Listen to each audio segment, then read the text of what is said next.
Welcome to Venus Transmissions. I'm Sadaf Tar. We're going to talk about narcissistic parents today and just parents in general and family dynamics. And I'm going to give you a client success story, her situation. And I think we'll start also with a little voice warm-up to remember and start defining the ability we have to communicate and how we can notice what's holding us back. Because communication is the grounding, foundational force that we need to have and do in an empowered way in our life in these kinds of situations. Because if we can't speak our truth, heck, if we don't even know our truth, we're not going to get anywhere. You know, we have to define ourselves first. We can't let anyone else, we can't wait for someone else to define us. We have to do it first. So let's do this voice exercise first. It's really simple. It's just one little thing. If you want to dive more into this, I have a 5-day free voice course. It's a voice embodiment and activation course on my website. And I also have Voice Alchemy, which is the paid course, which has 12 videos, a 50-page ebook. It gets deeper into the yogic philosophy of voice and mantras.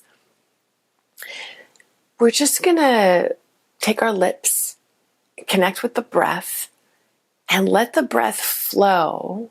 So you want to keep this breath in one long exhale because you're using the breath to let this relaxation exercise of the mouth and kind of ride.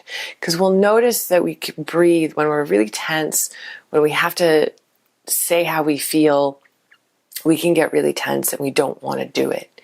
And we lose our breath support. And breath support is so important. You hear that, yogis, we tend to breathe a lot longer. The longer you breathe, the more breaths, or rather the less breaths that you can get, let's say, in a minute, the more stable you get emotionally. I really notice people's breaths, especially when I am dating or, I have a boyfriend or a partner. I've always noticed, especially since I started practicing yoga over 25 years ago, if they're, that's typically fast, but that's how a lot of people breathe. You want to get it slow.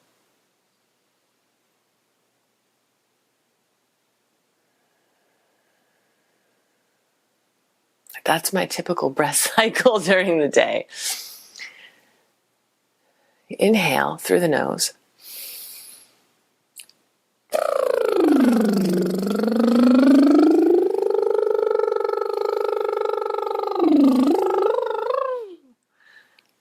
And you can undulate it, go up.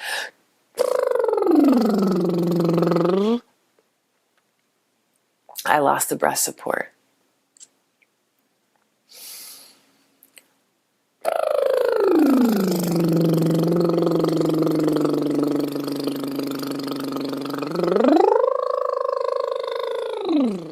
And like you're picking a point and you're doing it towards that so that you have a focused, your mind's focused. And whenever before you need to speak, you need to have a conversation, you can do that a couple times. It loosens up the mouth, the tongue. Typically in voice, we would want to inhale through the mouth before. But sometimes I'll just breathe through the nose. Like I'm taking a deep yogic breath because we usually breathe through the nose. Okay, so venustransmissions.com if you want to dive into that a little bit more. Let's get going. Talk about my client success story, how I worked with her and what her process was and the whole, narcissistic parents. I'll start by saying that yesterday I found out something that I did not know that used to happen when I was younger. I have an elder sister who's a half sister, so she's 12 years older than me. She remembers a lot more than I do. And she told me something that used to happen before my parents were divorced. And it was revolutionary for me because right now, what's going on with humanity is one by one, we're being pressurized to release karma, to learn, to get rid of our bullshit patterns that we have that are keeping us in illusion and in ego. And what is happening, and I've seen this across the board in the last few years, is that people are getting stuck in toxic relationships that are catalyzing them to step into their own power and to reprocess emotions that we didn't process when we were children because we didn't know how. And, emotional intelligence is not something that has been important. It's not something that has been taught. And the way that parents have often created structure and consequence is through violence and through manipulation, which does not really help in the end. People think it helps. It doesn't help. You don't really get taught much. In fact, it can have the opposite consequence, because it's been proven now that, as babies and children, we need our parents' presence so that we can learn how to self-regulate. Co-regulation from parents is then how we self-regulate. So anyway, I found out this thing, and it was so obvious that in the last few years, this pattern had repeated in my life, even though I had no idea that it had gone on in my parents' relationship. So whether we're aware of it or not, there are subconscious things that we have been affected by. The beautiful thing for me to find that out is because it educated me, cycles that I've already healed, that I had worked on, that I had seen. I now know that they were happening with my parents, and I was observing this as a young child, couldn't remember it, then subconsciously recreated it later, processed it through, and then now I'm finding out months later that was going on. It was part of this big puzzle that I had figured out. Just remember, it's so important to remember to not internalize these things that are happening right now. The astrology is nutso right now in the world. The last few years, it's just been revolutionary. And specifically right now, we have a lot of planets in retrograde. Jupiter's in retrograde. Venus is still in retrograde, I think. And these are planets about relationships and love and our connection to parents and source and divinity. So it's a slowing down. So you might have these things come up again. They're going to be in your mind. You're going to be learning. You're going to be dismantling them right now. This client I had, she was turning 30. I have a lot of clients that are like in their late 20s, that it's this huge cusp that women especially seem to go through, because in the past, especially with our mothers, turning 30 was a huge thing. Now it's like, 45 is the new 30. 50's the new 35. Like it's a totally different for us, but we have these ideas in us that we really need to just release. So she came to me, and she was visiting Tulum, and we spent some time together. We did a private session. She was with her mother. She wanted her mother to come to the session because she was living with her mother, and she was taking on some of the responsibility of wanting her mother to change so that she could change her situation, which is the typical codependent narcissistic thing that happens, right? And her mother did not want to come to the private session, and she was like peeking in the window and like, oh, are you guys done yet? Beautiful, beautiful session. Her mother did come to my class the next day or a couple days. I teach a public class regularly in Tulum, Mexico. And her mother loved it. She just was like, oh my God, I feel amazing. And that's the thing, is that especially with the older generations, when you can break down your barrier and show up for a Kundalini yoga class, or like any class really, I mean, you've done 80% of the work. You're going to get so much out of just showing up and breaking down a barrier and getting through the, self-conscious beliefs of, I can't meditate, or I can't do this, or, really the ego gets so scared and does not want us to step into these spaces where we feel empowered. But really, where you have the most fear is where you need to step into, because that's where the power is. That's what's ready to be, released. So she joined my course, The Iconic Feminine, which I usually do once a year. It's a group coaching course. I do it over the summer solstice. And when I had talked to her, she wanted to move out. She knew it was a toxic situation. She knew there was a lot of narcissistic elements, and she was independent, and she felt like she was, being crushed under this. There was no, male father in the picture. Her mother was single. So her mother was really,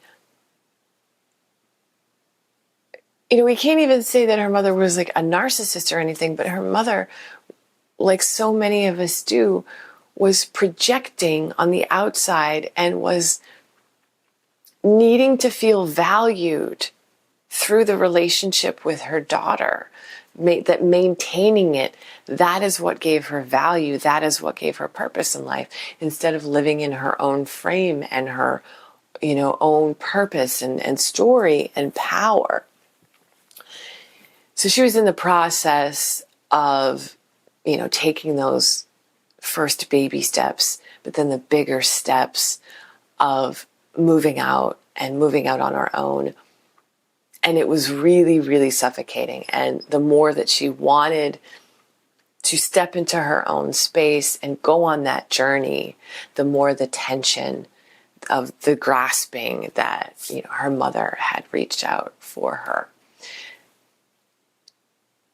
At the core, this is just, are we looking to the outside for our source and validation, or are we focused on ourselves? For women, it can be a really difficult thing, especially in past generations.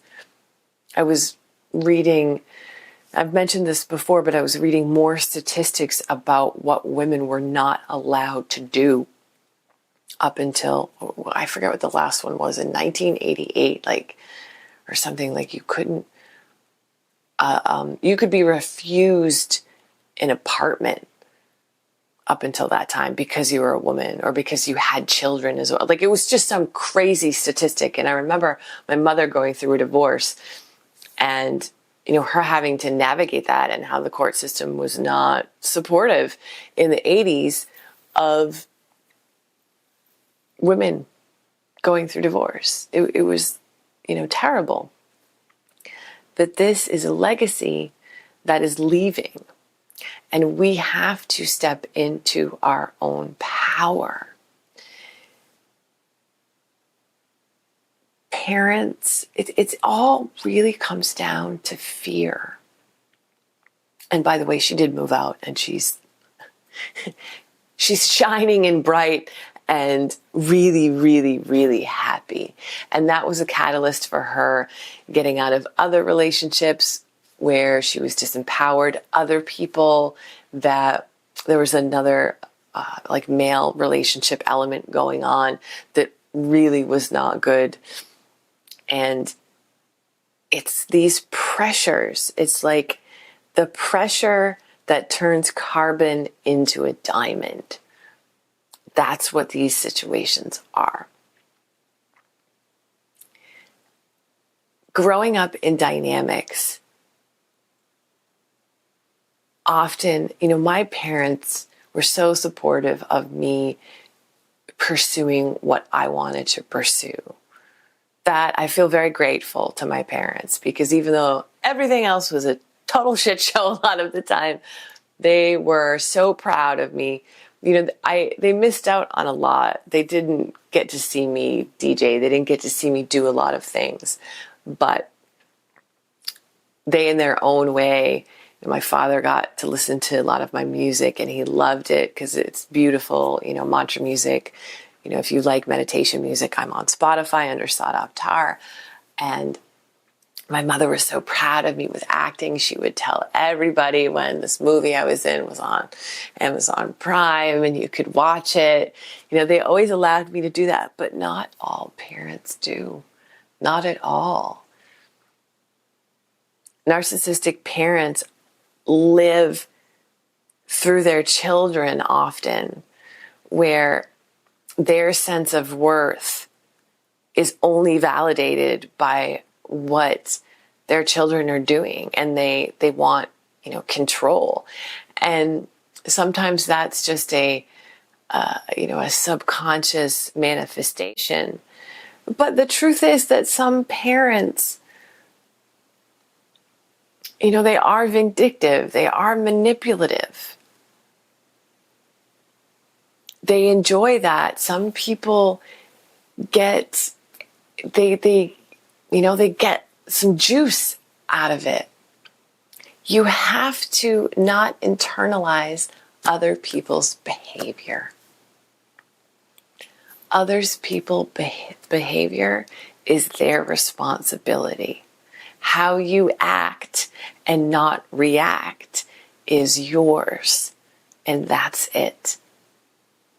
And all of these situations are a great gift. And we don't have to necessarily know the source of where the subconscious patterning is from, because we're not going to be able to find it all out. We'll get bits and pieces, and we'll get to figure out some stuff, and we'll get the aha moments.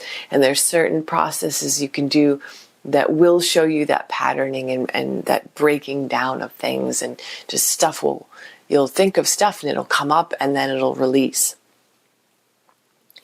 Your job is to focus on yourself. And the more you focus on yourself, the more people come into your sphere that support you doing that. And they are in their experience of themselves in a strong, healthy way. And we often have to do the hard thing. And the hard thing is walking away. If you feel like you are suffering through a relationship, you wish it was different, you wish your parents were different. If there's grief and pain associated with that, that is the inner child. And the way that you process that and heal that is by you sitting with yourself. And the only lasting validation you get and fulfillment you get and healing you get is from yourself. And sometimes the best thing that you can do for you is to walk away from situations like this and allow the healing forces of whatever you believe in to come in and to support you, for you to heal that connection, so that in your subconscious mind, the energy of the masculine, the feminine, the mother, the father is now represented in your relationship with yourself. And that is healed. These relationships can be some of the greatest gifts and catalysts for us to stepping into our soul. And we travel with the same people. We come back into this world and with the same people. People playing different parts every single time. That's personally what I've experienced. And it helps to take away some of the judgment and getting out of the victimhood of it, to realize, well, last time this person and I had this situation that we were working on, and now, that we've just kind of switched things up a little bit. We're not victims of anyone. And even though there may be people who are acting as predators in a way, we're still not victims of them. What they do is their business. We only have to take care of ourselves. I wish you so much support and love and clarity when it comes to dealing with narcissistic parents. It really can be one of the greatest gifts. When you say no, saying no is like a firecracker, not a firecracker, a rocket propelling you into abundance. When you say no, especially to those huge foundational energies that have been built in our subconscious mind, to our parents, when you say no to the toxicity and to being controlled,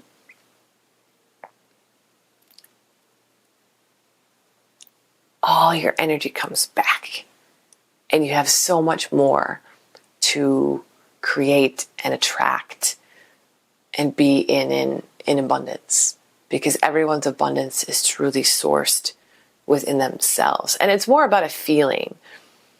Sometimes we look to on the outside to get validation, but it's more about the feeling abundant.